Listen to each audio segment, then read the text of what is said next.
चल सकती हैं, दिन दाड़े चल सकती हैं, तो उसके बाद भी जान को खतरा पूछने वाली बात है। आज तक कोर्ट में जो पुलिस ने देखिए, कार्रवाई की, आप कितने मेरा ये कहना है, मैंने कल भी कहा था, मैं देश के संविधान में भरोसा रखता हूं, मैं देश की कानून व्यवस्था में भरोसा रखता हूं। मेरी गिरफ्तारी हुई, न्यायालय में लाकर पेश किया गया, मेरी जमानत हुई, मैंने कानून का उल्लंघन कहीं नहीं किया, मैं कहीं कानून से भागा नहीं, छुपा नहीं।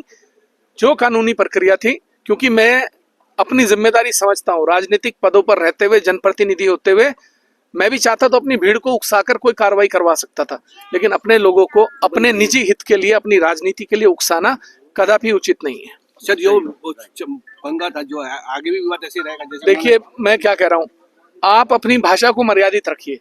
आप मेरी माँ को गाली देने से पहले 10 बार सोचिए। आप अगर आगे भी मेरी माँ को गाली देंगे तो भाई आगे की भी ये पुलिस कानून व्यवस्था संभालेगी, क्योंकि अगर इस तरीके से एक आदमी बेलगाम होकर दूसरे की माँ बहनों को रखेल और रंडी बोलेगा तो ऐसे शब्दों के लिए शर्म आनी चाहिए, डूब मरना चाहिए कहीं जाकर। पुलिस ने जो कार्रवाई करी उसको लेकर क्या कहेंगे? लाइसेंस और सुरक्षा को लेकर कोई बात नहीं, आगे आप कोई सुरक्षा को लेकर अपनी सुरक्षा को लेकर। मुझे कोई दिक्कत नहीं है। मेरी सुरक्षा करने के लिए बहुत लोग हैं। मेरे खानपुर विधानसभा में कई लाख लोग मेरी सुरक्षा की गई है। ऑफेंस की गंभीरता को देखते हुए न्यायालय ने यह पाया कि बेल का केस बनता है और 40,000 रुपए की 2 श्योरिटीज और पर्सनल बॉन्ड पर रिलीज कर दिया गया है।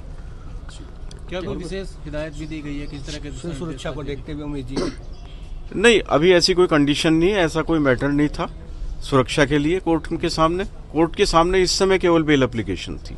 आपने कोई अपील की हो कोर्ट से आगे? कोर्ट से हमने यही निवेदन किया था कि बेल का केस है और कोई इनके खिलाफ ऐसा ऑफेंस नहीं बनता है जैसे कि एलिगेशन FIR में लगाए गए हैं। 1 दिन की देरी से FIR दर्ज कराई गई थी और कोई ऐसी फायरिंग की एविडेंस नहीं मिली मौके पे, कोई खोखा मौके पे नहीं मिला है और न ही कोई अभी तक इन्वेस्टिगेशन में ऐसा कोई निशान वहां आया कि फायर हुई हो। इसलिए बेल का केस बनता था और ग्रेविटी देखते हुए न्यायालय ने बेल ग्रांट कर दी।